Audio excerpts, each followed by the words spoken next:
Hello दोस्तों, क्या हाल है आप लोगों के। आई होप आप लोग बहुत बढ़िया होंगे। मैस्तान ऑफिशियल में फिर से आपका बहुत बहुत स्वागत है। तो आज हम केवीएस टीजीटी मैथमेटिक्स के फ्री कोर्स में अपना पहला चैप्टर, जिसका नाम है अर्थमेटिक प्रोग्रेशन, उसका स्टार्ट करने वाले हैं। तो एपी पहला चैप्टर है अपना और बहुत ही बढ़िया चैप्टर जाने वाला है। इस चैप्टर को जो है हम पूरा तरीके से करेंगे। पूरा तरीके से हम इसको 3 पार्ट में डिवाइड कर रहे हैं। सबसे पहले हम आपको बेसिक करवाएंगे।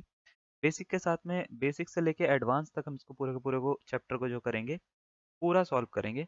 और इसके बारे में आपको पूरा जितनी भी इन्फॉर्मेशन होती है, सारी की सारी इन्फॉर्मेशन आपको देने की कोशिश करेंगे। इसी के साथ साथ क्या क्या चीज़ें हम करने वाले हैं इस पूरे कोर्स में। बेसिक टू एडवांस तो हम आपको पढ़ाने ही वाले हैं। कुछ शॉर्ट ट्रिक के ऊपर हम बात करेंगे, जिसमें हम शॉर्ट ट्रिक्स जो आपका एग्जाम में टाइम बहुत ज़्यादा बचाने वाली हैं, इनके ऊपर आपकी जो है काफ़ी सारी चीज़ें आपको ऐसी नई देखने को मिलेंगी जो आपको बुक में नहीं मिलेंगी। तो शॉर्ट ट्रिक्स जो हैं वो बहुत अच्छी खासी आपको देखने को मिलेंगी। इसी के साथ साथ आपको जो है खाली हमको सिर्फ बेसिक से एडवांस तक जाना नहीं है या शॉर्ट ट्रिक्स नहीं करनी। हमारे को ये भी देखना है कि हमारा पेपर किस तरीके का आ रहा है। तो साथ ही साथ जो है प्रीवियस ईयर क्वेश्चन पेपर के जो क्वेश्चन है, और बेसिकली हम फोकस करेंगे उसमें केवीएस के जितने भी क्वेश्चन है ईयर वाइज, हम उसको सॉल्व करवाने की कोशिश करेंगे आपको इस वीडियो में। तो ये पूरा का पूरा जो वीडियो कोर्स है, ये पूरा आपका डेली चलेगा। डेली मतलब डेली एक वीडियो आपकी पब्लिश होगी। और डेली जो वीडियो पब्लिश आपकी हो रही है, उसके लिए मैं एक प्लेलिस्ट आपकी क्रिएट कर दूंगा। इससे क्या आपको फ़ायदा होगा कि आपका अगर कोई लेक्चर छूट जाता है, तो आप प्लेलिस्ट में जाके उसको पूरा कर सकते हो। तो पूरा का पूरा कोर्स जो है वो फ्री है। इसके लिए आपको 1 रुपया भी नहीं देना है आपको, हमारे को या किसी को भी। तो इसमें सबसे पहला हम टॉपिक जो है वो अर्थमेटिक प्रोग्रेशन आज स्टार्ट करवा रहे हैं। और इसमें देखते हैं सबसे पहले हम एपी के बारे में। तो एपी क्या होता है, सीक्वेंस एंड सीरीज का पार्ट है। सीक्वेंस एंड सीरीज क्या होती है, इन सब के बारे में सबसे पहले हम थोड़ी सी इन्फॉर्मेशन आपको इसमें देंगे। सबसे पहले बात करते हैं सीक्वेंस एंड सीरीज में। अर्थमेटिक प्रोग्रेशन पढ़ने से पहले आपको ये पता होना चाहिए कि सीक्वेंस एक्चुअल में होता क्या है। एक वर्ड के ऊपर बात करेंगे मैं, सीक्वेंस। अर्थमेटिक प्रोग्रेशन जो है वो उसको हम बोलते हैं सारवांतर श्रेणी या समांतर श्रेणी, सॉरी, समांतर श्रेणी। क्या बोलते हैं हम इसको, समांतर श्रेणी।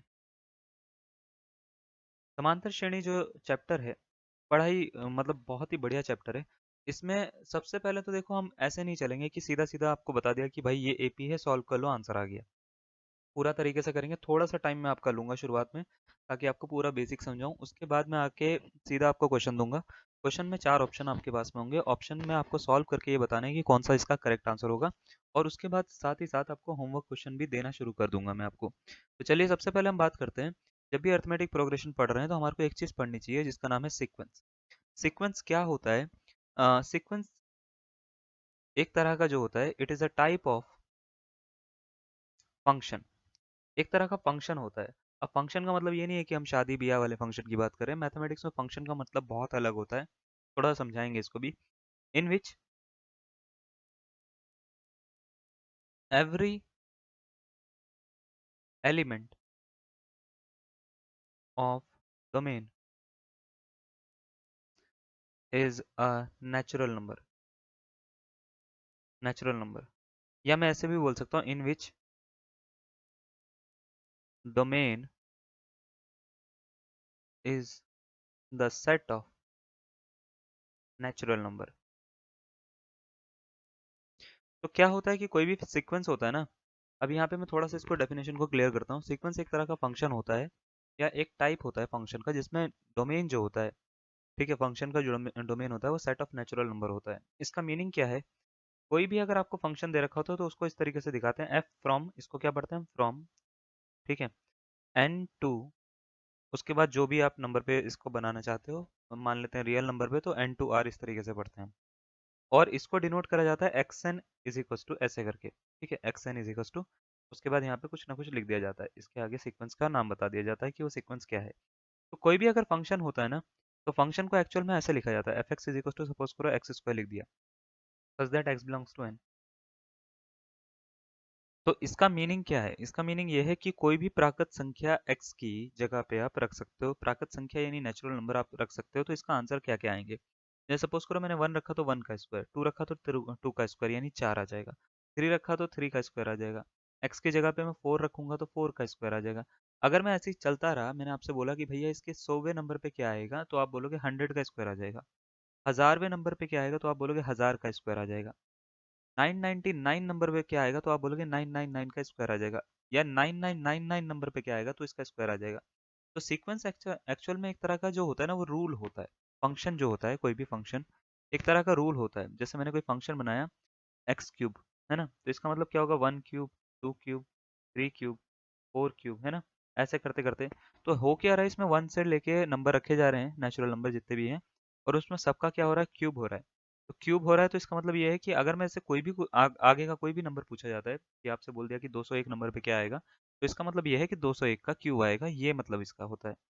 तो सीक्वेंस मतलब एक तरह का रूल फॉलो हुआ ना यहाँ पे, कि कोई भी नंबर पूछा जा रहा है तो उसका आप क्या कर दे रहे हो, क्यूब कर दे रहे हो।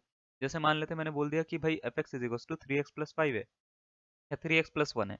मैंने बोला कि भाई ये पहला नंबर क्या होगा इसमें, तो आप बोलोगे कि जो पहला नंबर 1 डालने पे आएगा, तो वो जो नंबर आएगा वो आएगा इसका 3 और 1 4 आ जाएगा, है ना। उसके बाद अगर मान लेते हैं मैं x की जगह पे 2 डाल देता हूँ, तो 2 डालूंगा तो आप बोलोगे 3 दूनी 6 और 1 7 आ जाएगा। 3 डालूंगा तो 10 आ जाएगा। 4 डालूंगा तो कितना आ जाएगा, 13 आ जाएगा। 5 डालूंगा तो कितना आ जाएगा, 16 आ जाएगा। ऐसे कर करके हम इसको आगे बढ़ा सकते हैं। तो कहने का मतलब ये है कि अगर मैं आपसे कुछ भी पूछता हूँ, मैंने आपसे पूछा कि भाई 10वें नंबर पे क्या आएगा, तो आप बोलोगे सर इसमें 10 डाल दो x की जगह पे, आपका आंसर मिल जाएगा 31। मैंने बोला इसमें 20वें नंबर पे क्या आएगा, तो आप बोलोगे 20 डाल दो सर इसकी जगह पे, 20 या 60 और 61, 61 इसका आंसर हो जाएगा, है ना। तो कहने का मतलब ये है कि इसमें एक रूल फॉलो हो रहा है ना, कि कोई भी नंबर है उसकी 3 से मल्टीप्लाई करी जा रही है और उसमें एक ऐड करा जा रहा है ना। 3 से मल्टीप्लाई करी जा रही है, एक ऐड करा जा रहा है।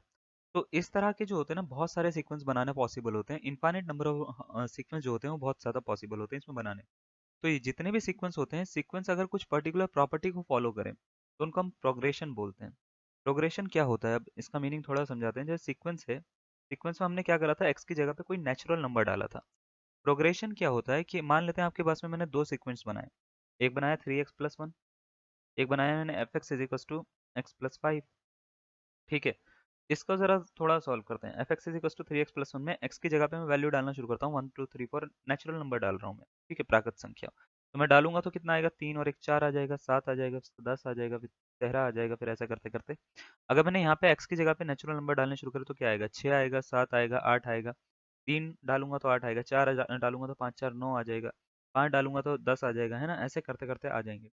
इसमें ज़रा ध्यान से देखो, क्या मैं ये बोल सकता हूँ कि ये एक प्रॉपर्टी फॉलो हो रही है। 7 में से 4 को माइनस करोगे तो कितना आएगा, 3। 10 में से 7 को माइनस करोगे तो कितना आएगा, 3। ठीक है, 13 में से 10 को माइनस करोगे तो कितना आएगा, 3। इसमें देखना ज़रा, 7 में से 6 को माइनस करा 1, 8 में से 7 को माइनस करा 1, 9 में से 8 को माइनस करा 1, 10 में से 9 को माइनस करा 1। तो कहने का सेंस ये है कि दोनों ही सीक्वेंस एक पर्टिकुलर प्रॉपर्टी को फॉलो कर रहे हैं, कि इनका डिफरेंस सेम आ रहा है। आ रहा है क्या? आप बोलोगे हाँ सर आ रहा है। इस तरह के सीक्वेंस जिन जो लगभग एक जैसी प्रॉपर्टी को फॉलो करते हैं उनको बोलते हैं प्रोग्रेशन। प्रोग्रेशंस एक ऐसा टाइप ऑफ सीक्वेंस होता है, यानी सीक्वेंस का एक छोटा सा पार्ट होता है जो एक पर्टिकुलर प्रॉपर्टी को फॉलो करते हैं। अब ये प्रोग्रेशन ना बहुत अलग अलग तरह की हो सकती है। जैसे मैंने मान लेते हैं एक बोल दिया प्रोग्रेशन, कुछ ऐसे बोल दी कि 2 है, 4 है, 8 है, 16 है, 32 है, ऐसे करते करते चल रही है। ठीक है, दूसरी मैंने बोल दी 1/3, 1/3 नहीं, 3 है ना, 1 है, 3 है, और 9 है, 27 है, ठीक है, 81 है, इस तरीके से चल रही है। मैंने बोला इसमें क्या फॉलो हो रहा है रूल, तो आप बोलोगे 4 को 2 से डिवाइड करो सर, 2 आंसर आ जाएगा। 8 को 4 से डिवाइड करो सर, 2 आंसर आ जाएगा। 16 को 8 से डिवाइड करो, 2 आंसर आ जाएगा। 32 को 16 से डिवाइड करो, 2 आंसर आ जाएगा। तो क्या हो रहा है, इसमें रेशो जो है वो बार बार बार बार बार बार सेम आ रहा है। इसमें देखना जरा, 3 को 1 से डिवाइड करो, 3 आ जाएगा। 9 को 3 से डिवाइड करो, 3 आ जाएगा। 27 को 9 से डिवाइड करो, 3 आ जाएगा। 81 को 27 से डिवाइड करो, 3 आ जाएगा। तो इसमें क्या हो रहा है, 3 3 का रेशो हो रहा है, यानी रेशो इसमें सेम है। तो ये जो है ये एक ऐसी प्रोग्रेशन है, दोनों प्रोग्रेशन जो है वो कुछ इस टाइप की हैं कि जिसमें रेशो क्या आ रहा है, सेम आ रहा है। तो ये भी एक तरह का सीक्वेंस है, लेकिन ये एक प्रॉपर्टी को फॉलो कर रहे हैं, सेम रेशो की। तो ये सेम रेशो की एक प्रोग्रेशन बन गई। अब ये प्रोग्रेशन भी जो होती है इनफाइनाइट टाइप की हो सकती हैं, जैसे सीक्वेंस इनफाइनाइट टाइप के हो सकते हैं। तो इन प्रोग्रेशन में एक प्रोग्रेशन आती है अर्थमेटिक प्रोग्रेशन। अर्थमेटिक प्रोग्रेशन क्या होती है, सपोज करो आपके पास में कोई प्रोग्रेशन कुछ ऐसे लिखी गई है, एपी से डिनोट करते हैं हम इसको, एपी छोटा नाम है इसका। कोई प्रोग्रेशन ऐसे लिखी गई है, 2 4 6 8 10, और ऐसे करते करते 20 तक लिख दी। 2 का पहाड़ा यानी 2 का टेबल है ये। तो अगर मैंने क्या करा, इसमें से 4 में से 2 को माइनस करा तो कितना आया, 2। 6 में से 4 को माइनस करा तो कितना आया, 2। 8 में से 6 को माइनस करा तो कितना आया, 2। ऐसे करते करते करते करते अगर मैं जितने को भी माइनस करूंगा तो आप बोलोगे सर आंसर हर बार 2 ही आएगा क्या, तो आप बोलोगे हाँ सर ऐसा हो रहा है। अगर ऐसा हो जाता है कि किसी प्रोग्रेशन में आपने आगे वाली टर्म, यानी जिसको हम सक्सीडिंग बोलते हैं, को पीछे वाली टर्म से माइनस की, और माइनस करने पर डिफरेंस जो होता है वो सेम आ गया। डिफरेंस क्या आ गया? डिफरेंस का मतलब होता है अंतर, है ना?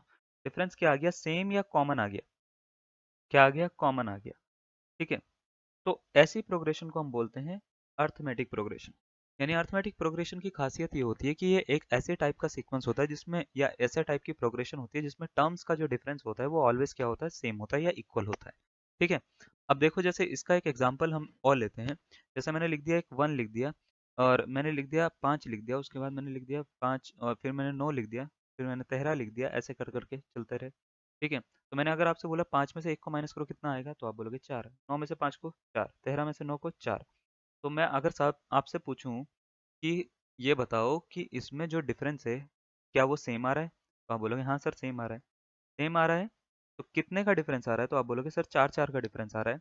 तो अगर डिफरेंस सेम है, अगर डिफरेंस सेम है, 4 4 का डिफरेंस है, तो हम बोलेंगे कि ये कॉमन डिफरेंस है, और ये जो गिवन प्रोग्रेशन है ये क्या है? एक एपी है। तो एपी होने के लिए एक ही कंडीशन होनी चाहिए कि जो टर्म्स का जो डिफरेंस है ना, यानी सक्सीडिंग और प्रीसीडिंग टर्म्स का जो डिफरेंस है वो ऑलवेज सेम होना चाहिए। अगर सेम है तो वो एपी है, सेम नहीं है तो वो एपी नहीं होगा। जैसे फॉर एग्जांपल मैं एक प्रोग्रेशन यहाँ पे लिख रहा हूँ, या एक सीक्वेंस में यहाँ पे लिख रहा हूँ। ठीक है, मेरे को ये चेक करना है कि ये एपी है या नहीं है। मैंने लिख दिया 1 3 5 7 9, ऐसे करते करते चलता रहा। दूसरा मैंने सीक्वेंस लिख दिया एक और, मेरे को चेक करना है कि ये एपी है या नहीं है। एक, और उसके बाद मैं कर लेता हूँ क्या यहाँ पे, 5 का गैप कर लेता हूँ। ठीक है, 1 6 11 16, ठीक है, और फिर मैंने 18 कर दिया। ठीक है, अब मुझे चेक करना है कि ये एपी है या नहीं है। तो मुझे करना क्या है, 3 में से 1 को माइनस करके देखना है कितने का आ रहा है, 2। 5 में से 3 को माइनस करा 2, 7 में से 5 को माइनस करा 2, 9 में से 7 को माइनस करा कितना आया, 2 आया। चलो, एपी है या नहीं है, तो उसको चेक करने के लिए आपको ये देखना है कि ये टर्म्स का डिफरेंस जो है वो क्या सेम आया या नहीं आया। सब में माइनस करने पे आंसर 2 आया या नहीं आया, तो आप बोलोगे सर सबको माइनस करने पे आंसर 2 आ रहा है। तो गिवन सीक्वेंस क्या है, एक एपी है। ठीक है, इधर देखते हैं ज़रा। 6 में से 1 को माइनस करा 5, बहुत बढ़िया, मज़ा आ रहा है, सही आ रहा है। 5 में से और 11 में से 6 को माइनस करा 5 आ गया। 16 में से 5 जो है 11 को माइनस करा तो पार फिर दोबारा से क्या आ गया, 5 आ गया। अब आप देख रहे हो कि भाई ये ना डिफरेंस सेम ही लग रहा है, देखने से ऐसा लग रहा है ये एपी है। ठीक है, तो 18 में से 16 को माइनस करा तो ये 2 आ गया। अब आप बोलोगे सर यहाँ तक तो डिफरेंस सेम था, लेकिन यहाँ पे डिफरेंस जो है वो चेंज हो गया। डिफरेंस कहीं पर भी अगर चेंज हो गया एक जगह पर भी, तो हम बोलेंगे कि ये एपी नहीं है। हर टर्म का डिफरेंस जो है वो सेम होना चाहिए। डिफरेंस कॉमन होना जरूरी है। कॉमन डिफरेंस का मतलब ये होता है कि डिफरेंस सेम होगा तो ही ये गिवन सीक्वेंस जो होगा वो एपी होगा, अदरवाइज वो एपी नहीं होगा। एपी होने के लिए एक पर्टिकुलर कंडीशन होती है। कंडीशन ये है कि टर्म्स का जो डिफरेंस है वो ऑलवेज इक्वल होना जरूरी है। ठीक है, अगर होगा तो एपी है, अदरवाइज एपी नहीं है। तो आपको समझ में आ गया, डिफरेंस अगर सेम होगा तो एपी है, अदरवाइज नहीं है ना? तो अर्थमेटिक प्रोग्रेशन ऐसी प्रोग्रेशन होती है जिसमें टर्म्स का डिफरेंस क्या होता है, सेम होता है।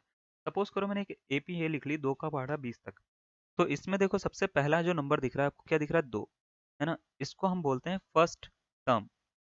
क्या बोलते हैं, फर्स्ट टर्म बोलते हैं।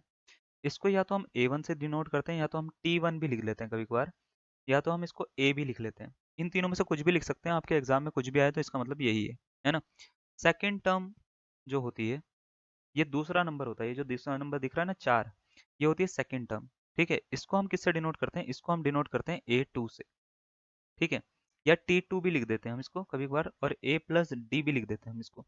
ठीक है, मैं ये बीच वाला हटा दूंगा अभी थोड़ी देर में, क्यों? क्योंकि इसका ज़्यादा यूज़ नहीं है, मैं आपको खाली ये बता रहा हूँ कि हाँ इस तरीके से लिखा जा सकता है। मैं ज़्यादातर बात करूंगा A1 A2 इस तरीके से लिखकर। ठीक है, तो थर्ड टर्म के ऊपर आते हैं ज़रा। थर्ड टर्म को हम क्या लिखते हैं, थर्ड को हम लिखते हैं, थर्ड टर्म को A3, है ना? या इसको T3 लिख सकते हैं, ऑब्वियस है ना? तो इसको हम लिखते हैं A+2D। फोर्थ को हम लिखते हैं ज़रा, इसमें थर्ड वाले नंबर पे क्या दिख रहा है, 6 दिख रहा है ना? तो 6 को लिखते हैं हम A3, या तो मैं इसको A3 लिख सकता हूँ, या तो A+2D लिख सकता हूँ। ठीक है, फोर्थ को जो हम लिखते हैं, फोर्थ को हम लिखते हैं, फोर्थ टर्म को A4, या इसको A+3D भी लिखा जा सकता है। मैंने बोला है ये आपको, मैंने बस खाली दिखा दिया, अब मैं इसको हटाना शुरू कर दूंगा। ठीक है, क्योंकि वो लिखने में टाइम ज़्यादा लगेगा। फिफ्थ टर्म को हम क्या लिखते हैं, तो आप बोलोगे सर A5 लिख लो, इसको लिख लो A+4D। कुछ चीज़ समझ में आई आपको मैं कर क्या रहा हूँ? मैंने जब फर्स्ट टर्म लिखी थी तो उसका मैंने लिखा था A, सेकेंड टर्म को मैंने A2 लिखा, या मैंने इसको A+D लिखा, है ना? थर्ड टर्म को मैंने क्या लिखा, थर्ड टर्म को मैंने A+2D लिखा। यानी अगर यहाँ पे ए 3 है तो यहाँ पे डी के बगल में क्या दिख रहा है, 2, है ना। फोर्थ टर्म को मैंने क्या लिखा, ए प्लस थ्री डी लिखा, यानी अगर यहाँ पे 4 है तो यहाँ पे डी के बगल में क्या नंबर दिख रहा है, 3। फिफ्थ टर्म को मैंने क्या लिखा, ए प्लस 4 डी लिखा, यानी अगर यहाँ पे 5 है तो मैंने क्या लिख दिया, 4 लिख दिया। तो कुछ समझ में आ रहा है, जो डी के बगल वाला नंबर है एक्चुअल में वो यहाँ पे इस नंबर ऑफ टर्म से एक कम है ना। तो आप बोलोगे हाँ सर, यहाँ अगर 5 लिखा हुआ है तो यहाँ पे 4 लिखा हुआ है ना। 4 लिखा हुआ है तो इसका मतलब अगर मैंने बोला ए 19 बता दो तो आप बोलोगे सर एक कम कर दो, ए 18 हो जाएगा। मैंने बोला ए 69 बता दो तो आप बोलोगे ए प्लस 68 डी हो जाएगा। बात समझ में आ रही है ना। तो इतना मतलब मेरे को समझ में आ रहा है कि जो भी मैं टर्म लिखूंगा वो एक कम होगी, है ना। तो अगर मैं ऐसे करते करते करते करते मान लेते हैं मैं लास्ट टर्म तक चले जाऊं, लास्ट टर्म यानी जहां पे ये एपी खत्म हो गई, कहाँ पे खत्म हुई है, 20 पे। लास्ट टर्म को हम इसको nth टर्म भी बोलते हैं कभी कभार ना, ठीक है, nth टर्म। तो nth टर्म को हम ए एन से डिनोट करते हैं। अगर मैंने बोला कि भाई इसके लिए एक फॉर्मूला जनरेट करने की कोशिश करो तो आप बोलोगे सर बड़ा आसान है, ए तो ऐसे ही रहेगा, डी जो आएगा ना इसके बगल में जो नंबर आएगा वो इससे एक कम होगा। यानी अगर यहाँ पे 5 लिखा है तो यहाँ पे 5 से एक कम, 5 माइनस एक 4 होगा। यहाँ पे 6 लिखा है तो 6 माइनस एक लिखा होगा। तो ए एन अगर यहाँ पे लिखा हुआ तो a plus n minus one into d लिखा होगा। तो ये एक फॉर्मूला है जो आपको ध्यान में रखना है, ए एन बराबर होता है a plus n minus one into d. तो चलिए आप इसका स्क्रीनशॉट ले सकते हैं, हम आगे बढ़ते हैं, ठीक है। अब यहाँ पे हमने एक फॉर्मूला पढ़ा, एक एपी लिखी थी हमने, ठीक है। 2 4 6 8 ऐसे करते करते 20 तक लिखा था। हमने एक फॉर्मूला पढ़ा, ए एन बराबर होता है a plus n minus one into d. इनको थोड़ा थोड़ा सा ना समझते हैं, इस फॉर्मूले को ना, इस फॉर्मूले को थोड़ा तोड़ते हैं। जैसे ए एन होता है ना, ए एन क्या होता है, इसमें ए एन होता है लास्ट टर्म। लास्ट टर्म यानी लास्ट नंबर क्या दिख रहा है आपको यहाँ पे, तो आप बोलो कि 20 दिख रहा है, सर ये 20 जो होगा ना ये लास्ट टर्म होगी इसमें। ए जो होता है, ए होती है फर्स्ट टर्म। फर्स्ट टर्म इसको ए वन भी लिखा जाता है, कोई दिक्कत नहीं है, इसको ए भी लिखा जाता है, ठीक है। यानी पहला नंबर जो आपको दिख रहा है यहाँ पे, तो आप बोलोगे सर यहाँ पे मेरे को 2 दिख रहा है, तो मैंने यहाँ पे 2 दिखा दिया लिखकर। डी जो होता है इसको बोलते हैं हम कॉमन डिफरेंस, जिसकी मैं बात कर रहा हूँ अब तक, कि डिफरेंस जो होता है वो कॉमन होना चाहिए, सार्वंतर बोलते हैं हम इसको हिंदी में, कॉमन डिफरेंस। इसको डी से डिनोट करते हैं और इसका एक फॉर्मूला होता है डी बराबर A N minus A N minus one, ठीक है। एक कंडीशन होती है एन जो है वो ग्रेटर देन इक्वल टू 2 होना चाहिए इसमें, ठीक है। ये फॉर्मूला ऐसा कुछ एज इट इज़ यूज़ नहीं है, इसका बहुत ज़्यादा कुछ यूज़ नहीं है, लेकिन आपको पता होना चाहिए, कहीं पे भी अगर आपका आ जाता है तो आपको पता होना चाहिए कि डी की वैल्यू कहाँ से कहाँ तक जा रही है, क्या क्या पूछा जा रहा है, क्या हो रहा है। एन जो होता है, एन होता है number of terms, number of terms. अब ये क्या होता है, मान लेते हैं कभी भी ना आपको, जैसे मान लेते हैं ये 2 का टेबल है ना। मैंने आपसे बोला कि भाई पहली टर्म क्या है तो आप बोलोगे 2 है, दूसरी टर्म क्या है 4 है, तीसरी टर्म क्या है 6 है। ऐसे करते करते करते करते 20 कितनी बारी में आता है, जैसे 2 का टेबल पढ़ते हैं ना, 2 एकम 2, 2 तीन 4, 2 तीन 6, 2 चौक 8, 20 कौन से नंबर पे आता है, तो आप बोलोगे 20 जो आता है 2 धाम 20, 2 टेन जा 20। तो जो वो 10 है ना, इसी को बोलते हैं हम एन। एन जो है 10वें नंबर पर जो आया है वो उसका 20 आया है। तो एन की जो वैल्यू होती है वो एक्चुअल में बताती है कि कितनी टर्म हमारे को ज़रूरत पड़ी है ये 20 तक पहुंचने के लिए। ये नंबर ऑफ टर्म्स जो होती है उसको हम डिनोट करते हैं एन से। और इन चारों में एक रिलेशन होता है ए एन बराबर a plus n minus one into d वाला, ये वाला, ठीक है। जब भी ये रिलेशन आपको करना हो, ठीक है, तो इसमें 4 चीज़ें ही आपको दी होती हैं, एक तो लास्ट टर्म, पहली term, number of terms, common difference. इनमें से कोई भी 3 चीज़ें आपको दे दी जाती है, चौथी वाली आपसे पूछ ली जाती है, ठीक है। जब भी पूछी जाएगी तो आपको यही वाला फॉर्मूला आपको यूज़ करना है। कुल मिला के फॉर्मूले जो हैं इसमें 5 फॉर्मूले जो हैं वो आपको पढ़ने के लिए मिलेंगे, बाकी सारी शॉर्ट ट्रिक्स होंगी। तो सबसे पहला फॉर्मूला ये है, इसके ऊपर हम थोड़ा सा बात करेंगे। उसके बाद इसके ऊपर 2 क्वेश्चन मैं आपको एमसीक्यू में दूंगा, फिर मैं इसके शॉर्ट ट्रिक पे आके और चीज़ों के ऊपर आऊँगा या और बेसिक्स के ऊपर आऊँगा। तो सबसे पहले चलो इसके ना कुछ क्वेश्चन सॉल्व करते हैं। जैसे मान लेते हैं आपको कोई क्वेश्चन ऐसा दे दिया गया कि फाइंड द मैं बोल रहा हूँ 10th term of the given AP, ठीक है। अभी मैं मेरे को आपको ऐसे क्वेश्चन देने शुरू कर दूंगा, पहले मैं आपको थोड़ा समझा रहा हूँ गिवन एपी, ठीक है। एपी जो दे रखी है वो दे रखी है 2 5 8, ऐसे करते करते करते करते आगे तक जा रही है। आपसे बोला है कि इसकी ना 10th टर्म बताओ। तो 10th टर्म निकालने के लिए एक्चुअल में ना आपको पता क्या करना है, आपको फॉर्मूला यही वाला यूज करना है, ए एन बराबर a plus n minus one into d, ठीक है। ये वाला फॉर्मूला यूज करना है। आपको बस ये सोचना है कि निकालना क्या है, गिवन क्या है, ठीक है, उसके बेसिस पे आपका आंसर निकालना है। अब देखो जरा यहाँ पे करना क्या होगा ना, आपको सबसे पहले ये देखना होगा कि आपको गिवन क्या है। गिवन ये है, सॉल्यूशन यहाँ पे से लिखते हैं हम। गिवन ये है आपको ए जो है वो 2 दे रखा है, डी जो दे रखा है आपको दे रखा है वो 5 माइनस 2 कितना हो जाता है, पीछे वाले में से आगे वाले को माइनस करना है हर बार डी निकालने के लिए, ठीक है। पीछे वाले में से आगे वाले को माइनस करोगे तो 5 में से 2 को माइनस करोगे कितना मिलेगा, 3। ओके, अब एन निकालना है आपको, है ना, या एन दे रखा है, जल्दी से बताइए। आपको एन दे रखा है 10, क्या निकालना है आपको, ए एन निकालना है। जो दे रखा है वो देखो 10 टर्म्स दे रखी हैं, है ना, 10 टर्म है इसमें, 10वीं टर्म निकालनी है।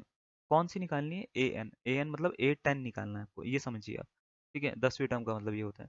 तो इसमें देखो हम दो तरीके से करेंगे इसको, ए एन बराबर या तो ऐसे लिख लो a plus n minus one into d, है ना, यहाँ पे एन की जगह पे 10 डाल दो, है ना, तो ए 10 बराबर हो जाएगा कितना, 2 plus 10 minus one into D, D कितना 3, तो 2 प्लस 9 गुणा 3 नौतिया हो जाता है 27, 28, 29, इसका क्या हो जाएगा, आंसर हो जाएगा।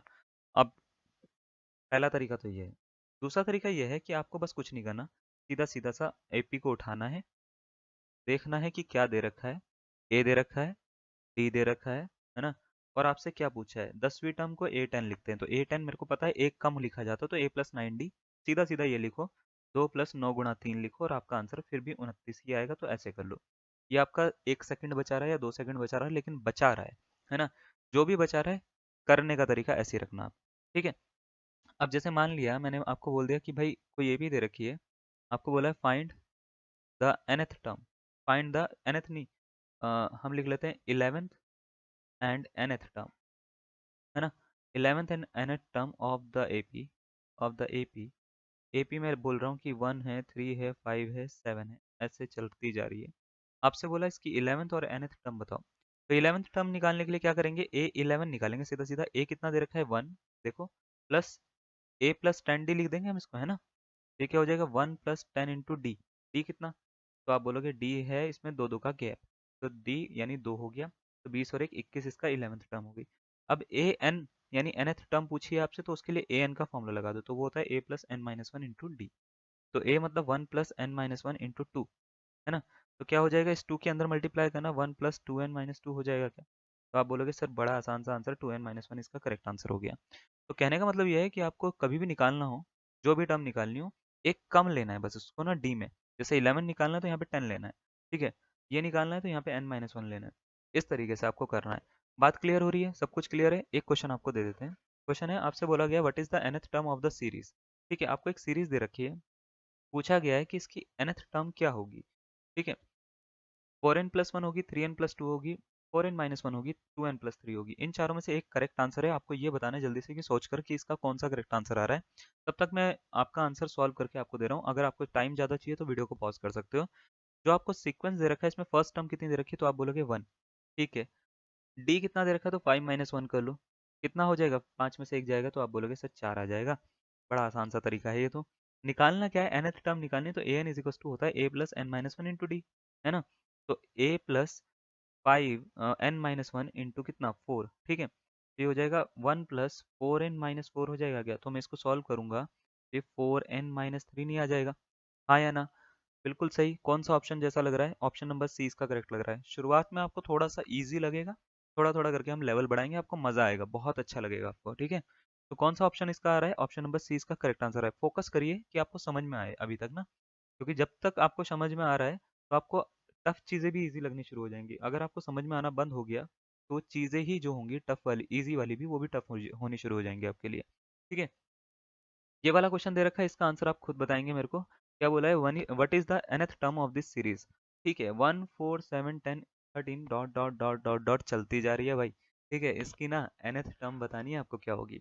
ए बताओ भैया कितना होगा, ए होगा इसका 1, डी कितना होगा, चार में से एक को माइनस कर लो, कितना हो जाएगा भाई 3, आपको बताना क्या है, ए एन बराबर a plus n minus one into d, है ना, ये बताना है। निकाल सकते हैं हम इसको, 1 plus n minus one into कितना 3, तो कितना आएगा 1 प्लस 3n-3, तो क्या हो गया 3n-2 हो गया इसका करेक्ट आंसर। बात समझ में आ रही है, कोई डाउट आ रहा है इसमें, कोई डाउट नहीं आ रहा है ना, ठीक है। अगर आपसे ये पूछ लिया जाता है कि इसकी ना मान लेते हैं, ये बताओ 10th टर्म क्या होगी, 10th टर्म क्या होगी, तो कैसे निकालेंगे, ए 10 बराबर क्या लिखेंगे भाई, ए प्लस 9d लिख देंगे उस केस में, तो 9d लिखेंगे तो इसका आंसर क्या हो जाएगा, 1 प्लस 9 इंटू कितने का गैप है, 3 का, 9 3 27 और एक 28, इसकी 10th टर्म हो जाएगी। ऐसे आपको करके निकालना है। आपको बोल दे कि भैया इसका ना कॉमन डिफरेंस बताओ, तो कॉमन डिफरेंस निकालने के लिए क्या करते हैं, पीछे वाले में से एक को माइनस कर देते हैं, आगे वाले को माइनस कर देते हैं। कहीं से भी करो, चाहे मैं 10 में से 13 को करो, मतलब 13 में से 10 को करो तो भी 3 आएगा, इसमें से इसको करो तो भी 3 आएगा, इसमें से इसको करो तो भी 3 आएगा, तो भी 3 आएगा। कैसे भी करो आंसर सेम आएगा। बात समझ में आ रही है, फॉर्मूला क्लियर हो रहा है। कुछ भी निकालना हो तो आप निकाल लोगे। जैसे मैंने बोल दिया कि भैया कोई एपी दे रखी है ये, ठीक है, एक एपी ये दे दी मेरे को, एपी जो दे दी वो ये दे दी आपको 2, 5, 8, ठीक है, और 11, ठीक है। ऐसे करते करते करते करते मान लेते हैं ये चल गया आपका 35 तक। आपसे बोले कि फाइंड नंबर ऑफ टर्म्स, ये बताओ कि ये 35 जो है वो कहाँ पे आया होगा, नंबर ऑफ टर्म्स। तो आपसे क्या क्या पूछा गया है और क्या दे रखा है, ये बस ध्यान रखना। पूछा क्या गया है और दे क्या रखा है। ए दे रखा है, डी दे रखा है ना। आपको ए एन यानी लास्ट टर्म दे रखी है इस बार। आपसे पूछा क्या गया है, चारों में से एक चीज पूछी जाती है तो एन पूछा गया है। एन पूछा गया तो एन का फॉर्मूला निकालने के लिए ए एन बराबर क्या होता है, a plus n minus one into d. ये लगा दो। ए एन बराबर यानी 35 बराबर ए यानी 2 plus n minus one into क्या हो जाएगा डी। डी कितना है भाई, 3। 35 में से 2 को माइनस करो, कितना मिलता है भाई, 33 बराबर n minus one into three हो जाएगा। क्या ये 3 से ये कटेगा तो आप बोलोगे सर 11 बराबर एन माइनस वन आ गया। तो एन की वैल्यू कितनी आ गई, 12वें नंबर पर 35 होगा भाई। बात समझ में आ रही है, क्लियर हो रहा है, ठीक है, बहुत बढ़िया। अब ए बी की ना एक खासियत बताते हैं, कुछ चीज़ें हम ना आपको ना कुछ चीज़ें बताते हैं जो डायरेक्ट फॉर्मूले में यूज़ होंगी।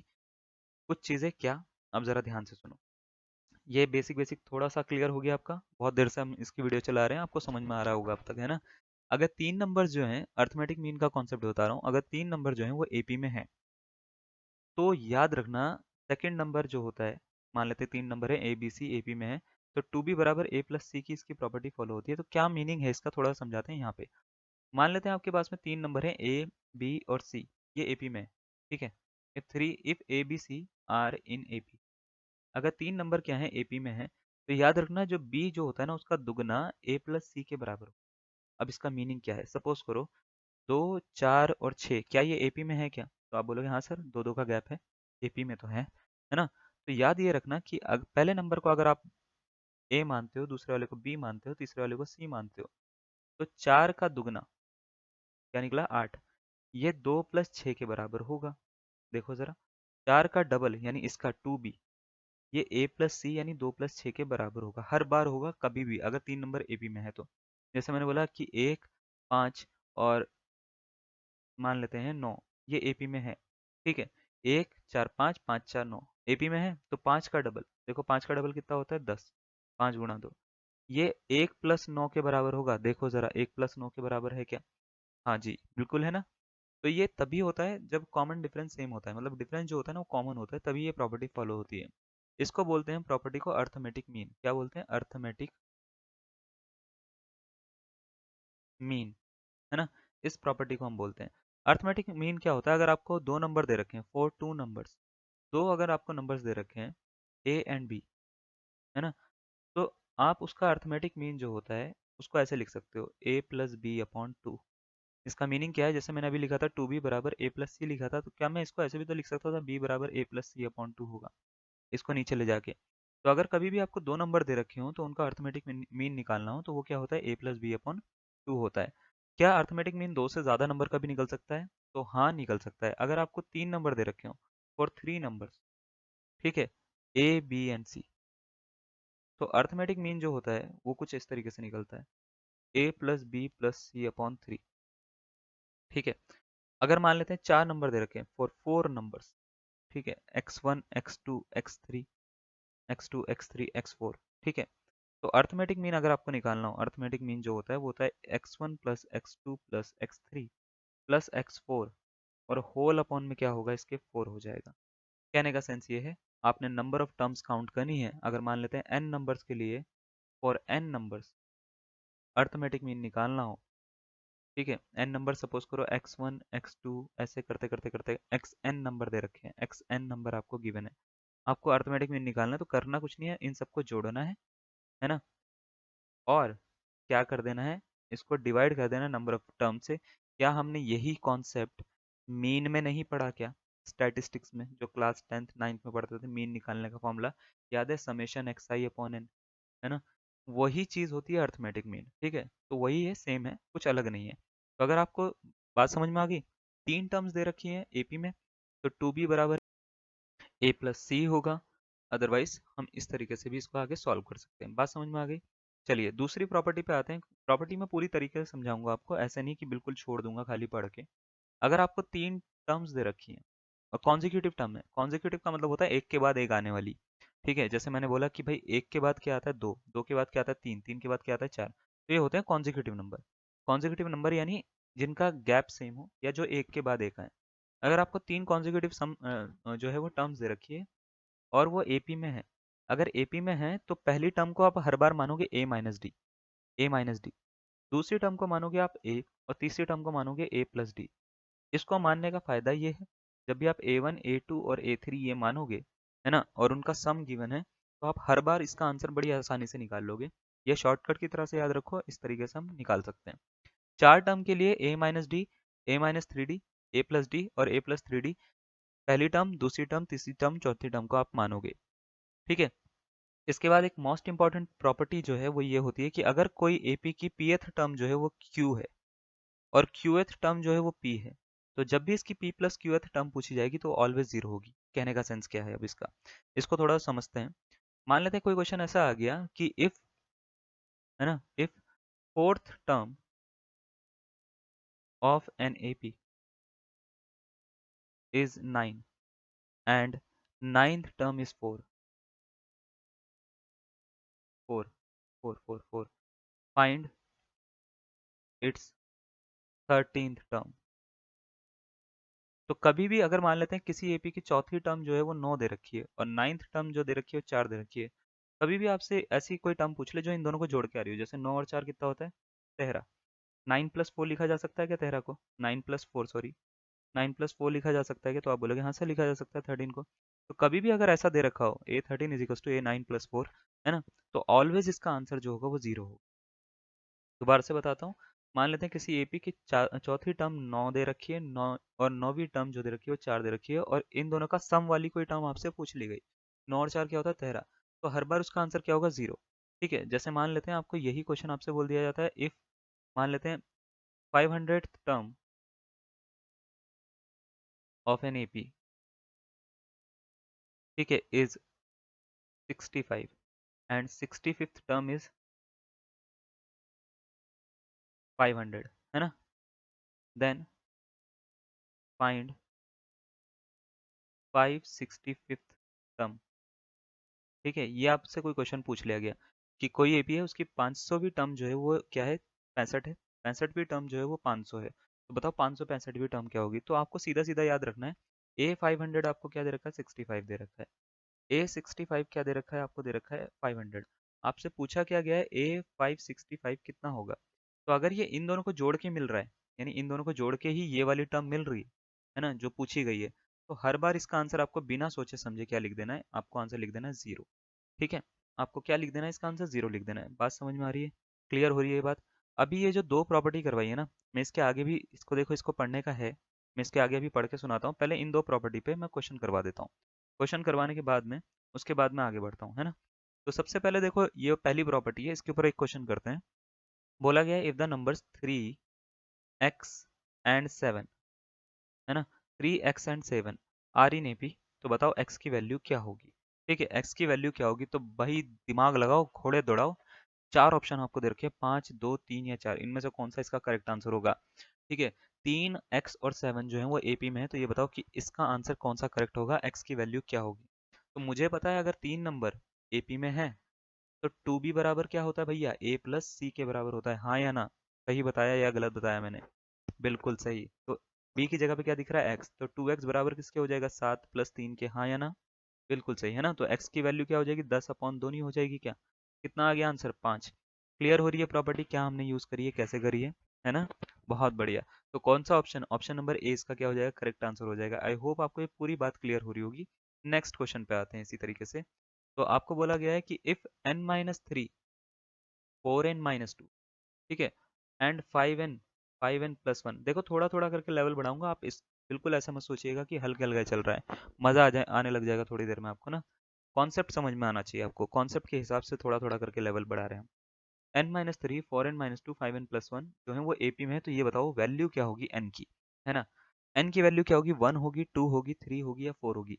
जैसे मर्जी आप कर सकते हो, मैं तो इसको वैसे ही करूंगा जैसे मैंने बताया है, बहुत ही आसान तरीका होता है। मुझे ये पता है बीच वाले का जो डबल होता है 2 × 4n-2 यानी 2 भी बराबर होता है a प्लस सी के, हाँ या ना, है ना।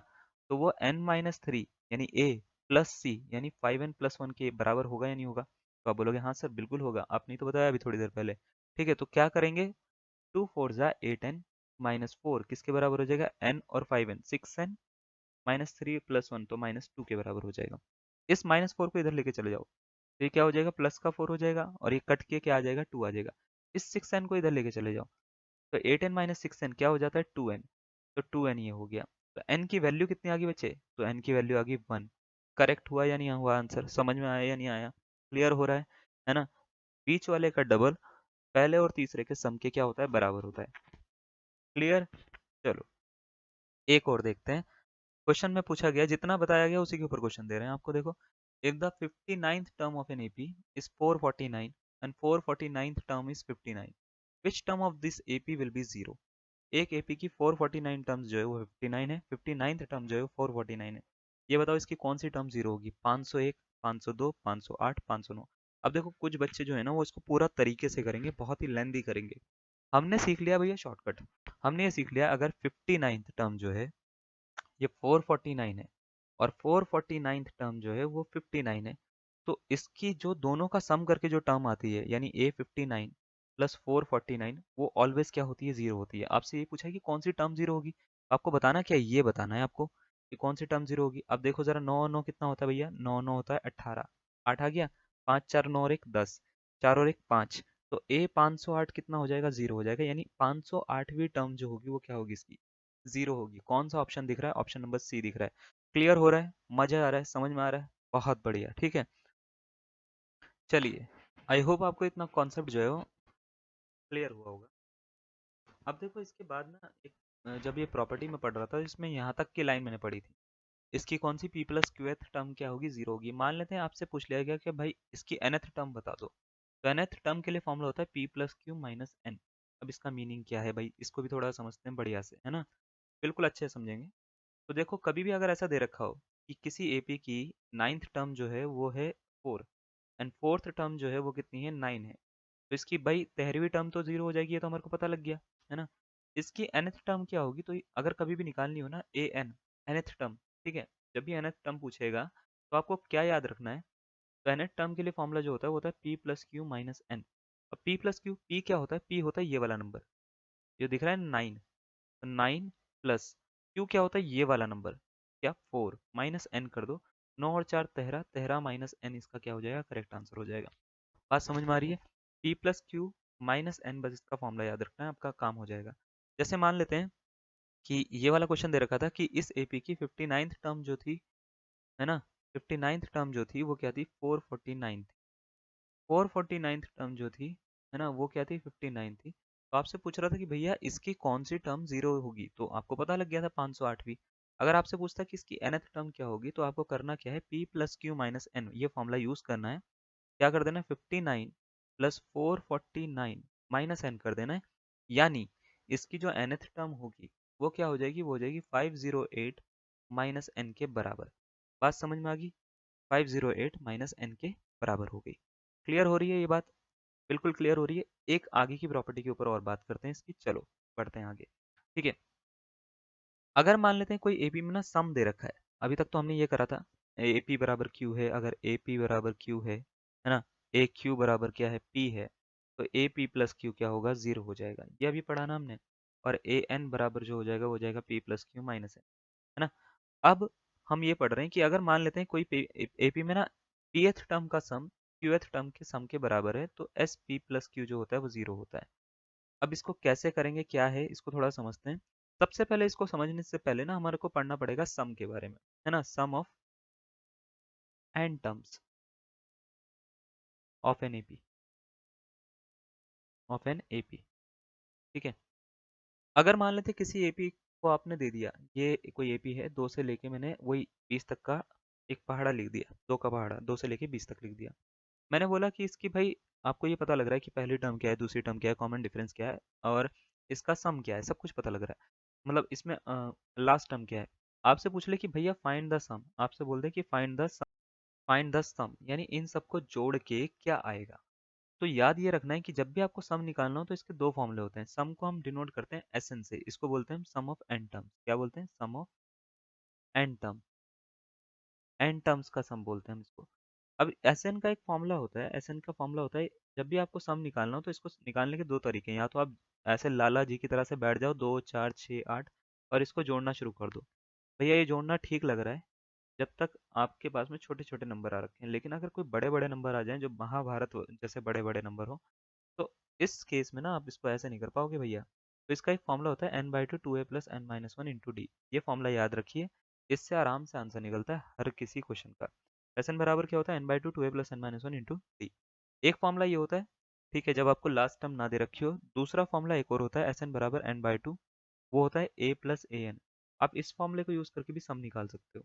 तो अगर मान लेते हैं मेरे को ये दे रखा है, ठीक है, मुझे पता है n कितना है, n कितनी है इसमें, नंबर ऑफ टर्म्स 10 थी, तो मुझे सम निकालना है। तो मैं ये वाला फॉर्मूला या ये वाला फॉर्मूला में से कोई सा भी फॉर्मूला यूज कर सकता हूँ। ये वाला फॉर्मूला तब यूज करूंगा जब मेरे को लास्ट नंबर दे रखा होगा, जैसे यहाँ पे 20 दे रखा है।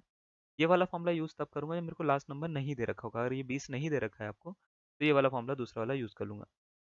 जैसे मान लेते हैं सम निकालना है मेरे को बोल दिया कि 2 4 6 ऐसे करते करते अप टू 10 टर्म्स, 10 टर्म्स तक का सम निकालो, है ना। फाइंड द सम, है ना। अप टू 10 टर्म्स तक हमारे को क्या निकालना है? सम निकालना है। तो मेरे को करना कुछ नहीं, ए निकालना है, ठीक है, डी निकालना है, 4 - 2 होता है, ठीक है, और एस एन निकालने के लिए एन चाहिए। एन कितना है? 10। तो करना कुछ नहीं है, s n is equal to, ठीक है, n/2 2a+n-1 इंटू डी। इस वाले फॉर्मूले में मैं रख दूंगा तो 10/2, और ये क्या हो जाएगा? 2 × 2 प्लस 10 - 1 यानी 9 इंटू डी, 2 हो जाएगा। तो आप बोलोगे सर इसको लिख दो 10/2 इंटू 2 दूनी 4 और 9 दूनी 18, 18 और 4 कितना होता है भैया? 22 होते हैं शायद, है ना। तो 22 हो गए, 22 को 2 से डिवाइड करो 11, तो ये हो गया 110। इसको जोड़ के आंसर आ जाएगा। बात समझ में आ गई? कोई डाउट है? कोई डाउट नहीं है? बहुत बढ़िया। ठीक है, तो जब भी सम निकालना होगा, तो अगर आपको लास्ट टर्म ना दे रखी हो तो ये वाला फॉर्मूला, लास्ट टर्म दे रखी होगी तो कौन सा फॉर्मूला? एस एन बराबर ए प्लस ए एन, और इनटू में क्या होता है? n/2। ये वाला आपको फॉर्मूला यूज करना है, यानी n/2 a+an। तो जब भी आपको सम निकालना होगा तो आपको ऐसे ही करना है। अब इसमें होता क्या है, मैं आपको एक प्रॉपर्टी बताता हूँ। कि एक प्रॉपर्टी तो ये बताई थी कि अगर एस पी बराबर एस क्यू दे रखा हो, तो एस पी प्लस क्यू जब भी पूछा जाएगा आपसे तो वो क्या होगा? जीरो। तो मान लेते हैं अगर आपसे पूछ लिया गया एक क्वेश्चन में कि आपसे बोल दिया गया कि लेट S9 बराबर दे रखा है, S9 है ये, बराबर 10, और S10 बराबर दे रखा है वो कितना? 9। आपसे बोल देंगे फाइंड S19। तो याद रखना हर बार क्या होगा इसका आंसर? जीरो होगा। ठीक है, S19 कितना होगा? जीरो। क्यों? क्योंकि इसको 19 को हम S10 + 9 लिख सकता हूँ, और अगर मैं P प्लस क्यू की टर्म में लिख सकता हूँ इसको, तो इस बार हर बार इसका क्या होगा? आंसर जीरो होगा। क्लियर? इसी में एक प्रॉब्लम या एक प्रॉब्लम इस टाइप की भी आती है कि अगर मान लेते हैं कि कोई m टर्म्स है, उसका m टर्म्स जो दे रखी है वो n दे रखी है किसी ए बी में, n टर्म्स यानी nth टर्म जो दे रखी है वो 1/m दे रखी है, mth टर्म दे रखी है 1/n, nth टर्म दे रखी है 1/n। तो अगर आपसे पूछता है कि a mn बता दो, तो ऑलवेज इसका आंसर क्या होता है? 1 होता है। या अगर एस एम एन पूछेगा यानी सम ऑफ एम एन टर्म्स पूछेगा, तो 1 + mn/2 होता है ये। अब ये कैसे होता है मैं आपको समझाता हूँ। मान लेते हैं आपको कोई क्वेश्चन में दे दिया गया कि इफ, है ना, the fifth term of an A P is 1/, मान लेते हैं 3, and third term is 1/5, find the 15th term. ठीक है, ये वाला आपको क्वेश्चन दे दिया। अब ज़्यादातर बच्चे क्या करेंगे? इसको सॉल्व करेंगे ना पूरा का पूरा। सॉल्व नहीं करना आपको, आपको ये देखना है A5 कितना दे रखा है? 1/3 दे रखा है। A3 कितना दे रखा है? आपको दे रखा है 1/5। मुझे पता है अगर मेरे को A15 निकालना है तो क्या ये 3 और 5 को मल्टीप्लाई करके आता है क्या? तो आप बोलोगे हाँ सर, 3 और 5 को तो मल्टीप्लाई करके आता है। तो क्या ये इस फॉर्मूले के जैसा लग रहा है क्या? तो आप बोलोगे सर हाँ, ये इस फॉर्मूले के जैसा लग रहा है। ए एम एन बराबर जो दे रखा है 1/n दे रखा है, ए एन बराबर दे रखा है 1/m दे रखा है। तो ए एम एन जो होता है यानी ए 15 कितना हो जाएगा, बिना सोचे समझे आप क्या लिख दोगे, 1 लिख दोगे। तो इसका 15th टर्म क्या हो जाएगी, 1 हो जाएगी। बात समझ में आ रही है? अगर आपसे पूछता है एच 15 यानी सम ऑफ 15 टर्म्स बता दो, ठीक है, तो आपको करना कुछ नहीं है, 1 प्लस 15 एम एन अपॉन 2 कर देना है, तो 16/2 यानी 8 इसका आंसर हो जाएगा। बात समझ में आ गई? कोई डाउट है? नहीं है? एक क्वेश्चन कर लीजिए। चलिए, ये वाला आपको मैं एक क्वेश्चन दे रहा हूँ, क्वेश्चन करके आपको ये बताना है कि इसका करेक्ट आंसर क्या होगा, जल्दी बताना है। ठीक है, आपको बोला है इन एन एपी, कोई एपी है जिसमें फिफ्थ टर्म जो है 1/9 है, नाइन्थ टर्म जो है 1/5 है, तो बताओ 45th टर्म क्या होगी? 9/5, 45, 5/9 या 1? आपको देंगे हम सिर्फ 1 मिनट, 1 मिनट के इसका के अंदर इसका आपको आंसर बताना है हमारे को। तो किसी एपी की फिफ्थ टर्म जो दे रखी है 1/9 दे रखी है, देखो जरा, नाइन्थ टर्म क्या दे रखी है, 1/5 दे रखी है। आपसे पूछा कि भाई ए 45th टर्म क्या होगी, क्या ये 9 5 जा 45 लिखा जा सकता है क्या इसको, हाँ या ना, जल्दी से बताओ। लिखा जा सकता है तो ए एम एन के जैसा लग रहा है, तो इसका आंसर हर बार कितना होगा, 1 होगा भाई, 1। ठीक है, क्यों? क्योंकि सर ने आपको बताया है 1 है इसका आंसर, ठीक है, तो इसका आंसर 1 होगा। बात समझ में आ गई? अगर आपसे पूछ लिया जाता सम बता दो, है ना, S45 बता दो, तो क्या करेंगे हम फिर, 1 प्लस एम एन अपॉन 2 होता है उसका फॉर्मूला, तो 1 प्लस 45/2 इसको लिख दोगे, यानी 46/2। सम अगर निकालना हुआ तो फिर क्या होगा, इसका 23 हो जाएगा। बात समझ में आ गई? कोई डाउट है? कोई डाउट नहीं है ना? बहुत बढ़िया, बहुत सही। ठीक है, नेक्स्ट क्वेश्चन देखते हैं। एक क्वेश्चन में बोला गया, if the nth term of an arithmetic progression is 3n+7, what is the sum of its 50 terms. उसने बोला कोई एपी है जिसकी nth टर्म जो है वो 3n+7 है, तो ये बताओ इसकी 50 टर्म्स का सम क्या होगा। अब इसमें कोई फॉर्मूला नहीं लग रहा, सीधा सीधा लगा के इसको आंसर करना है। बात समझ में आ रही है? कोई डाउट नहीं है इसमें, है ना? तो देखो कैसे करेंगे, सब कुछ बता रहे हैं इसको। एक लास्ट क्वेश्चन है आज का जो मैं करवा रहा हूँ, कल से फिर और आगे करवाऊंगा। उसने बोला कोई एपी में एन टर्म्स जो दे रखी है, nth टर्म जो दे रखी है वो 3n+7 दे रखी है, 50 टर्म्स का सम बता दो, कैसे निकालोगे? तो चार ऑप्शन आपको दे रखे हैं, आप चाहो तो खुद भी ट्राई कर सकते हो, मैं इसको बताता हूँ कैसे करना है। जब भी एपी में आपको सम निकालना होगा तो आपको सम का फॉर्मूला आना चाहिए। सम का फॉर्मूला क्या होता है, वो होता है एस एन बराबर n/2, है ना, एक होता है 2a + n - 1 × d, और दूसरा क्या होता है, दूसरा होता है भैया n/2, और क्या होता है a + an। ये वाला फॉर्मूला तब लगता है जब लास्ट टर्म गिवन हो, जैसे यहाँ पे गिवन है, और ये वाला फॉर्मूला ऊपर वाला तब लगता है जब लास्ट टर्म गिवन ना हो। ठीक है, तो दोनों ही केस में आप फॉर्मूला यूज कर सकते हो।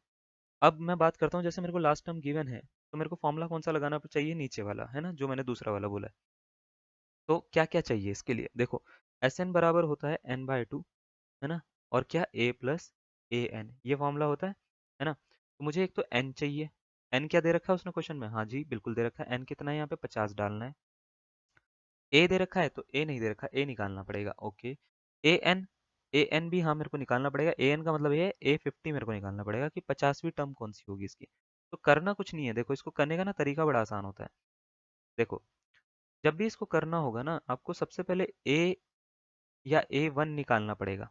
ठीक है, A1 निकालने के लिए क्या करना है, जब भी ए एन दे रखा हो ना, तो ए एन निकालने के लिए, ए एन से A1 निकालने के लिए एन की जगह पे क्या रख दो, 1 रख दो। Put n is to 1। तो A1 कितना निकलेगा, तो आप बोलोगे 3 × 1 + 7 सर, तो 7 और 3 कितना हो जाता है, 10। अब आपको पूछा जाता है कि भैया नंबर ऑफ टर्म्स तो दे रखिए, अब आपको जैसे A50 निकालना है, ठीक है, A50 निकालना है तो क्या करोगे, 3 × 50 + 7 कर दोगे, 5 दिया हो जाता है 15, 157 निकल जाएगा क्या? बस कुछ नहीं करना, एस एन बराबर n/2 a + an में इसको डाल दोगे। ठीक है, तो n/2, n की जगह पे कितना डालना है, S50 बराबर 50/2 हो गया भाई, है ना। a की जगह पे कितना हो गया, a की जगह पे 10 हो गया, 10 + 157, है ना। तो इसको 50/2 हो गया, 25 गुणा 167 हो जाएगा क्या ये? तो चलिए, बाकी आपकी कैलकुलेशन है, कैलकुलेशन आपको करनी है। देखो 25 सत्ते होता है 175, 5 आ जाएगा, 25 छिंग होता है 150, 150 और 7, ठीक है, तो 175 आ रहा है पीछे, 75 आ रहा है, तो ऑप्शन नंबर बी के जैसा लग रहा है, 4175 इसका करेक्ट क्या हो जाएगा, आंसर हो जाएगा। बात समझ में आ गई?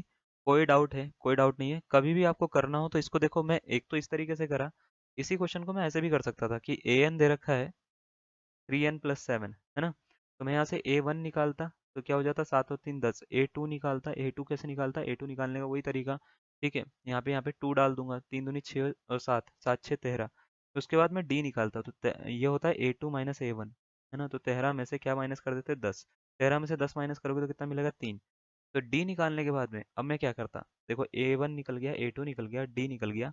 अब मेरे पास में n दे रखा था, 50 टर्म्स का सम निकालना, तो ये वाला फॉर्मूला यूज कर लेता, एस एन बराबर एन बाई टू, हाँ, 2a plus n minus one into d. इसको सॉल्व करके भी यही आंसर मिलेगा, आप चाहे करके देख लो, 50/2 और 2 इंटू ए 20 हो जाएगा, प्लस एन माइनस वन यानी 50 माइनस एक 49 इंटू डी, डी का मतलब 3। जैसे ही आप इसको सॉल्व करोगे पूरा का पूरा, अंदर 167 ही बनेगा, 50/2 इंटू 167 बन जाएगा। और जैसे ही इसको सॉल्व करोगे वही आंसर पुराना वाला 4175 आपको मिल जाएगा। तो आप कैसे भी करो आंसर सेम ही निकलता है, बस आपको शॉर्ट तरीके से करना है ताकि आपका टाइम बचे। इसमें थोड़ा टाइम ज़्यादा लग जाएगा, उसमें थोड़ा सा टाइम कम लगेगा जैसे ही आप उस फॉर्मूले को यूज़ करोगे। आई होप आपको यहाँ तक का जो आज का लेक्चर है वो क्लियर हुआ होगा।